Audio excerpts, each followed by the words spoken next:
सो ilium तीसरा number का part हम पढ़ रहे हैं स्मॉल इंटेस्टाइन का। और इलियम का पहला character, it is the third part of small intestine. दूसरा character, it's diameter is 3.5 centimetre. उसके बाद third character, it is about 3.5 metre long. ठीक है। उसके बाद फोर्थ वाला characteristic feature, ileum and jejunum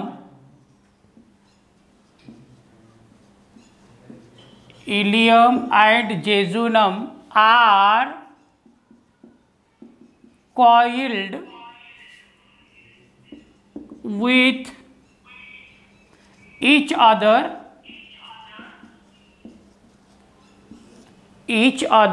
to form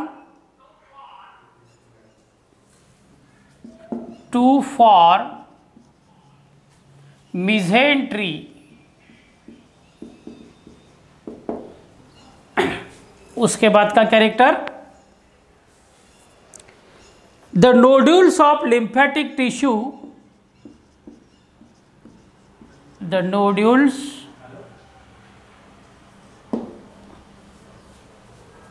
hello hello the nodules of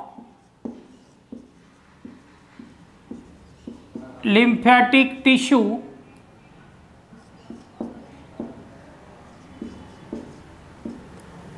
group together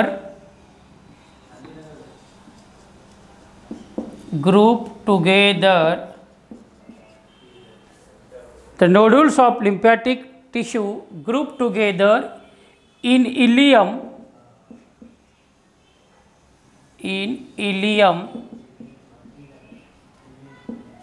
called Pierce patches,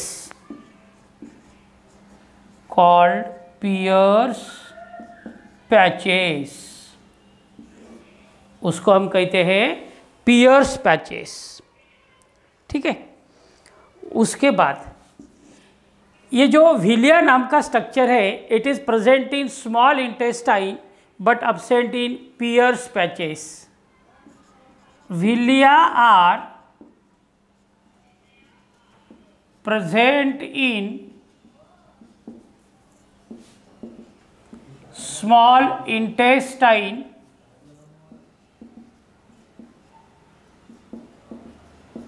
but absent in Pierce patches।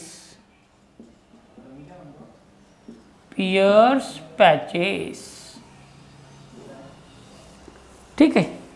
उसके बाद ये जो हमारा स्मॉल इंटेस्टाइन होता है, उसके पास मस्कुलर मेम्ब्रेन के फोल्डिंग्स होते हैं। स्मॉल इंटेस्टाइन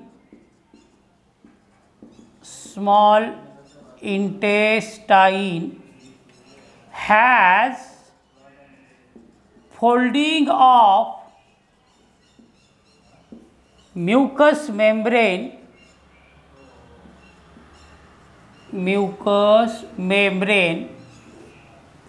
called तो उसको हम कहते हैं प्लीका सर्कुलरिस।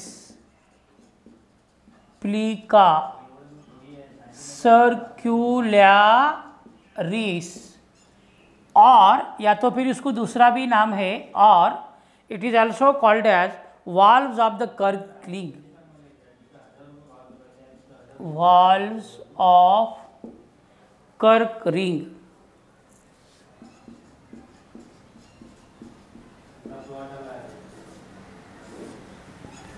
ये हो गया हमारा इलियम। ध्यान देना, what is ileum? Ileum is the third part of small intestine. Its diameter is 3.5 centimeter. It is about 3.5 meter long. Ileum and jejunum are coiled with each other to form mesentery. The nodules of lymphatic tissue are grouped together in the ileum and called as Peyer's patches. उसके बाद villi are present in small intestine but absent in the Peyer's patches. उसके बाद small intestine has folding of mucous membrane. That folding of mucous membrane is called as plica circularis or valves of the Curlings. है ना, ये हो गया हमारा ilium. ठीक है, मतलब स्मॉल इंटेस्टाइन को हमने पूरा पढ़ लिया. स्मॉल इंटेस्टाइन के 3 पार्ट होते हैं, डिओडिनम, जेजुनम, इलियम. अब स्मॉल इंटेस्टाइन के फंक्शन पढ़ते हैं हम. Functions of small intestine. Functions of small intestine.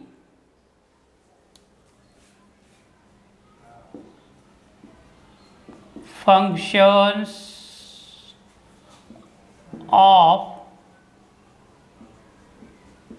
small intestine. Small intestine के फंक्शन. तो ये जो हमारा स्मॉल इंटेस्टाइन है, इसका फंक्शन क्या होता है? पहला फंक्शन स्मॉल इंटेस्टाइन का complete digestion of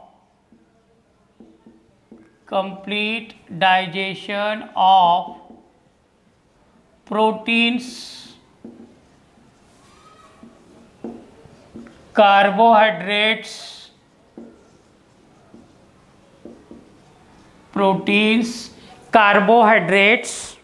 fats and nucleic acids. ये सारी चीज़ों का कंप्लीट डाइजेशन केवल और केवल स्मॉल इंटेस्टाइन में होता है. Complete digestion of proteins, complete digestion of carbohydrates, complete digestion of fats and complete digestion of nucleic acid etcetera can be done only in the small intestine. पहला function. Second function of small intestine is like that it absorb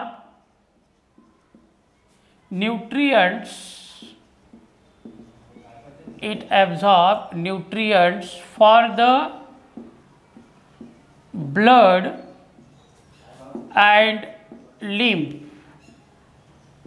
blood और lymph को लगने वाला जितना भी nutrients है वो पूरा का पूरा एब्जॉर्ब करने का काम केवल स्मॉल इंटेस्टाइन के द्वारा किया जाता है.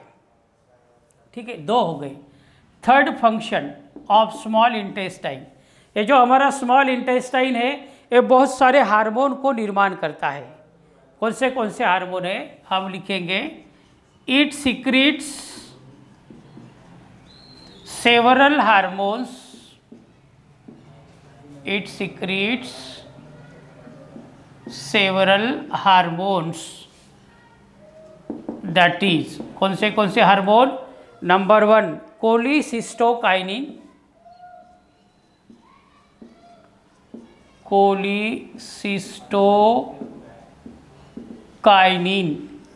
ये पहला हार्मोन.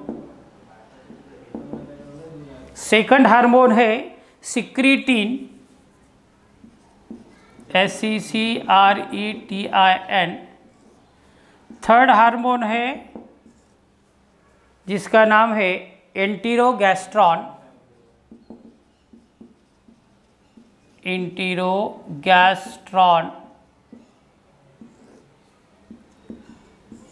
फोर्थ हार्मोन है डिओक्राइनिन.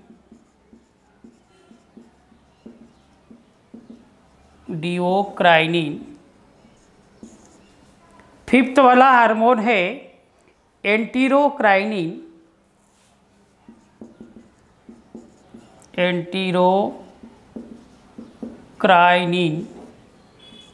एंड सिक्स्थ वाला हार्मोन है विलिकिनिन. VILLIKININ।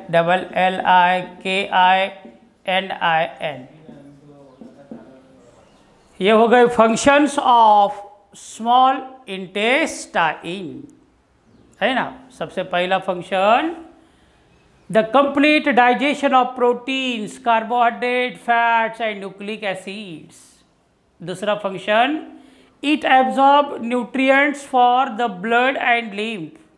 तीसरा it secretes several hormones just like cholecystokinin, ए वाला, सिक्रीटिन सेकंड नंबर का, एंटीरोगैस्ट्रॉन थर्ड नंबर वाला, डिओक्राइनिन फोर्थ नंबर पे है ये, एंटीरोक्राइनिन फिफ्थ नंबर वाला एंड विलिकिनिन सिक्स नंबर।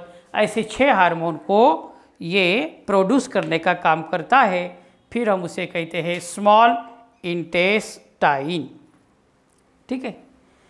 अब स्मॉल इंटेस्टाइन के बाद 6 नंबर वाला हमारा अलाइमेंट्री कैनल का पार्ट है, जिसका नाम है लार्ज इंटेस्टाइन। कौन सा intestine? Large intestine.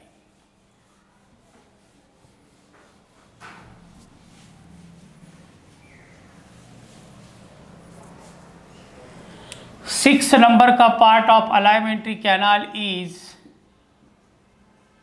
Large intestine.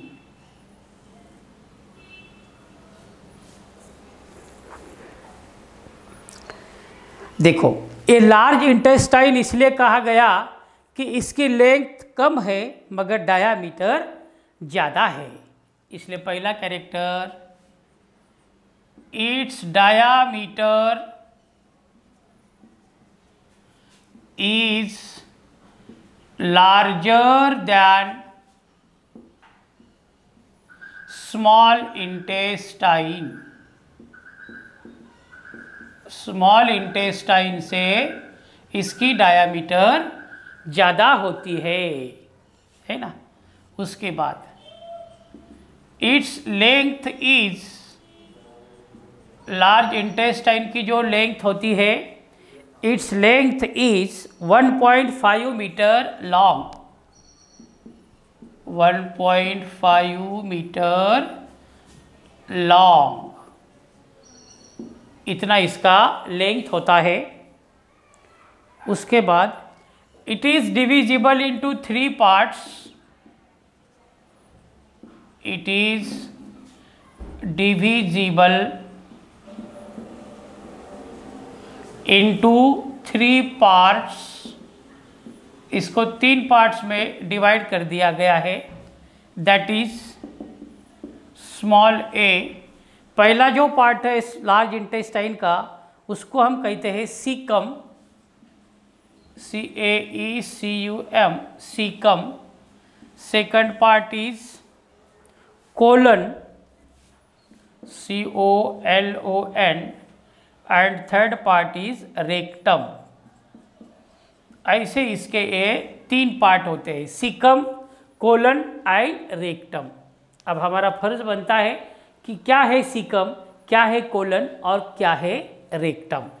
ठीक है, तो एक एक से पढ़ते हैं हम। सबसे पहला पढ़ेंगे हम caecum. What is caecum?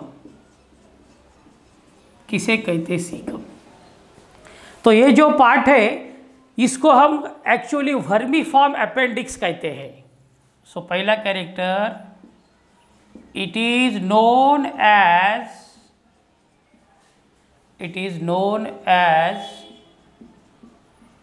Vermiform appendix. It is also known as vermiform appendix। ठीक है। Next number, it is pouch like, it is pouch like and about 6 centimeter long and about 6 centimeter long। उसके बाद में ये जो होता है ना, एक्चुअली यह हमारे चिल्ड्रेन स्टेज में डेवलप होता है बट अडल्ट में डेवलप नहीं होता। ठीक है। सो next number, it is well develop, it is well develop in rabbit. Rabbit के अंदर मतलब खरगोश के अंदर ये वर्मीफॉर्म अपेंडिक्स वेल डेवलप होता है। ठीक है। उसके बाद इन मैन हमारे अंदर it is thought to be, it is thought to be vestigial. हमारे अंदर ये वेस्टिजियल माना गया है, मतलब इसका कोई फंक्शन नहीं है। उसके बाद जब हमारे सिकम को इन्फ्लेमेशन हो जाता, उसको इन्फेक्शन हो जाता, तो उस पर स्वेलिंग आ जाती और उस स्वेलिंग को कहते हैं अपेंडिक्टिस। अपेंडिक्स नाम का डिसीज़ होता हमें, मतलब हमारा सिकम में इन्फ्लेमेशन आ जाता। सो हम लिखेंगे inflammation of, inflammation of caecum is known as, is known as appendicitis।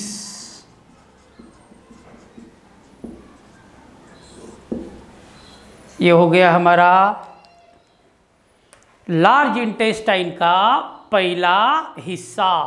What are large intestine? The large intestine has a larger diameter than small intestine. Its length is about 1.5 meter long. It is divided into 3 parts. First part is cecum, second is colon, and third one is rectum. So what is cecum? Cecum is known as vermiform appendix. It is pouch-like, about 6 centimeter long. It is well developed in rabbit. In man, it is thought to be vestigial. The inflammation of cecum is known as appendicitis. Then the part is called as cecum. Cecum के बाद दूसरा part है हमारा large intestine का colon. ठीक है। अब हम कोलन के बारे में जानकारी लेंगे। What is colon? The second part of the large intestine is known as colon. Colon. पहला कैरेक्टर, व्हाट इज कोलन? तो हम कहेंगे द सिकम एक्सटेंड, सिकम का एक्सटेंशन हो जाता और अंत में जाकर वो कोलन में जाके मिल जाता है ना। सो पहला character cecum extended into coiled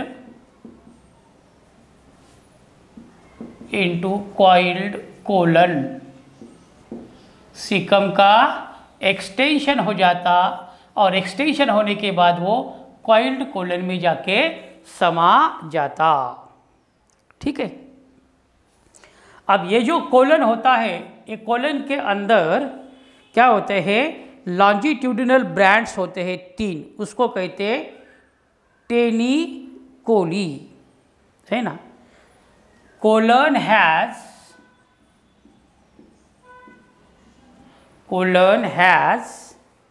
3 longitudinal bands. Colon has 3 longitudinal bands.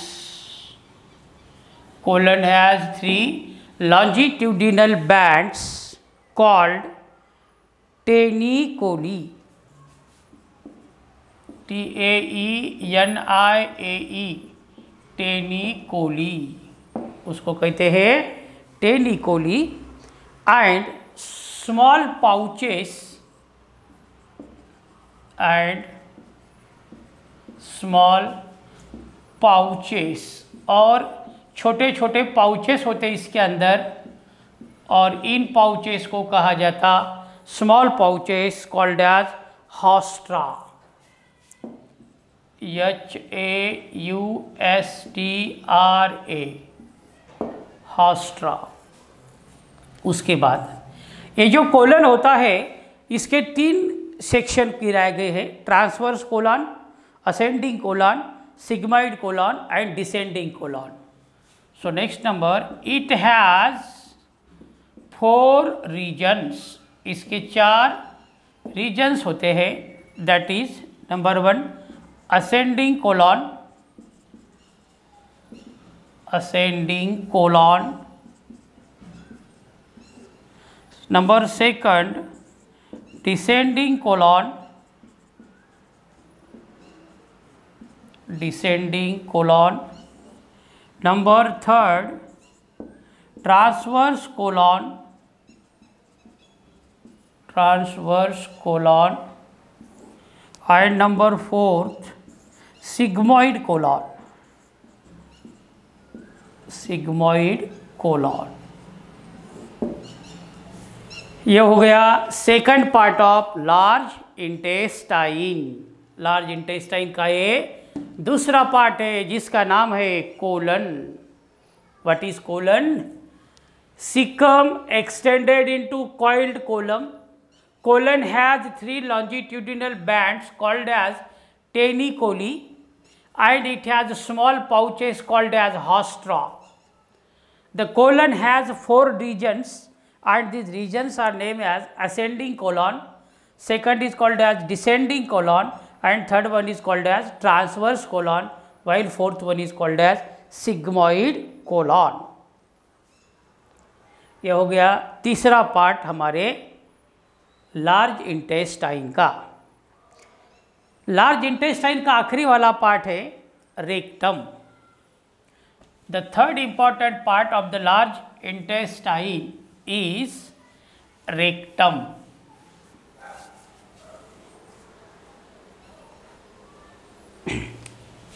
The third part is rectum। So what is rectum? ये जो हमारा सिग्मॉइड नाम का कोलन है वो जाकर एक नए हिस्से में जाके मिलता और उसे कहते हैं रेक्टम। इसलिए पहला character sigmoid colon enters into the rectum, enters into the rectum। पहला कैरेक्टर। दूसरा character, it is 20 centimeter long, it is 20 centimeter long, ये 20 सेंटीमीटर लॉन्ग होता है, ठीक है। It's opening is called, rectum की जो ओपनिंग होती है इट्स ओपनिंग इज कॉल्ड, इसको कहते हम anus.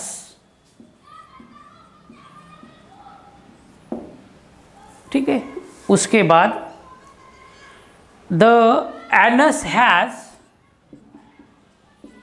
The anus has, anus के अंदर the anus has a sphincter muscle,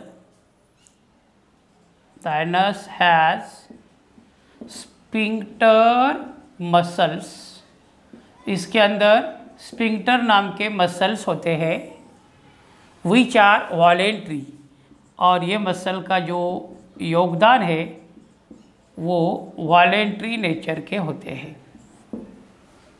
ठीक है। अब कभी कभार क्या होता है, ये जो हमारी एनस है, एनस के अंदर की जो वेन है वो वेन इन्फेक्शन होने के कारण बड़ी हो जाती, तो उसको कहते हैं हम हीमोरडिस और piles. When vein of anus, when a vein of anus is enlarged, when vein of anus is enlarged, this condition is called, this condition is called piles. फिर उसको हम पाइल्स कहते हैं, मूलव्याध। और second name is haemorrhoids, HAEMORRHOIDS,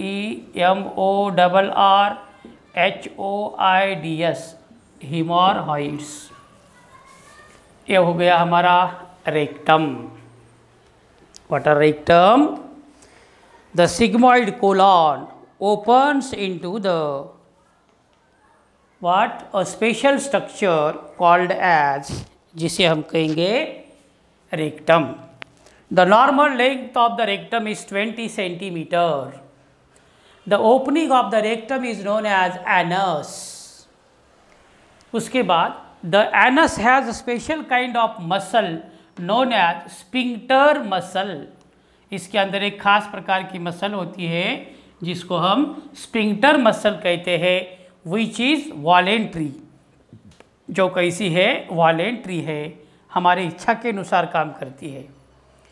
the when of anus is enlarge, anus के अंदर का वेन कभी कभी एनलार्ज हो जाता है। This condition is called as piles और हिमोरहॉइड्स। ठीक है, ये हो गया हमारा रेक्टम और ये हो गया हमारा लार्ज इंटेस्टाइन। ठीक है, आखिरी क्वेश्चन बचा है, वो पढ़ लेते 2 लाइन का सिर्फ। Function of large intestine, functions of large intestine.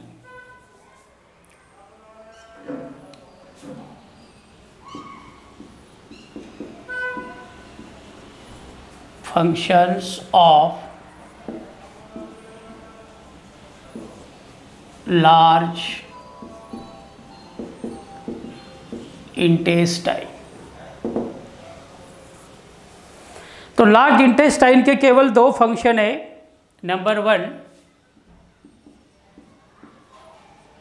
It absorb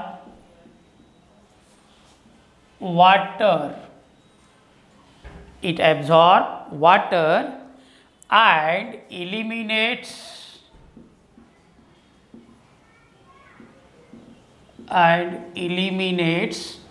waste matter.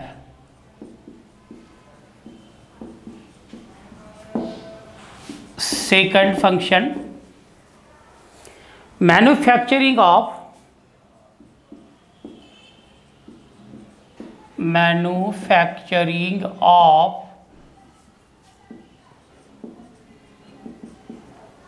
vitamin K and B complex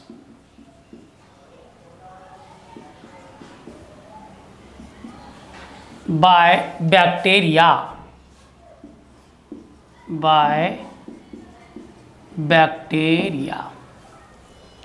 So these are the function of large intestine. यहाँ पर हमारा अलाइमेंट्री कैनाल ख़त्म हो गया। हम हमारे ह्यूमन की डाइजेस्टिव सिस्टम का स्टडी कर रहे हैं, तो हमें इस बात का ज्ञान हो गया कि digestive system of the man is consisting of 2 main part. Number 1 is alimentary canal and second 1 is known as digestive gland. तो हमारा कल से मतलब 3 दिन से केवल अलाइमेंट्री कैनाल के बारे में हम पढ़ाई कर रहे हैं। अलाइमेंट्री कैनाल में आने वाले बहुत सारे पार्ट्स को हमने पढ़ा। माउथ पढ़ा, माउथ के बाद में फैरिंग्स पढ़ा, फैरिंग्स से बाद में पढ़ा हमने व्हाट इसोफेगस, इसोफेगस के बाद में पढ़ा हमने स्टमक, स्टमक के बाद पढ़ा हमने स्मॉल इंटेस्टाइन और स्मॉल इंटेस्टाइन के बाद लार्ज इंटेस्टाइन और अंत में लार्ज इंटेस्टाइन के फंक्शन हमने देखे हैं। Large intestine perform only 2 main function. First one is in the absorption of water and in the elimination of waste matter. Second one is manufacturing of vitamin K and B complex by the using of bacteria. और यहाँ पर हमारा अलाइमेंट्री canal जो हमारी digestive system का पहला हिस्सा है वो यहाँ पर ख़त्म हुआ।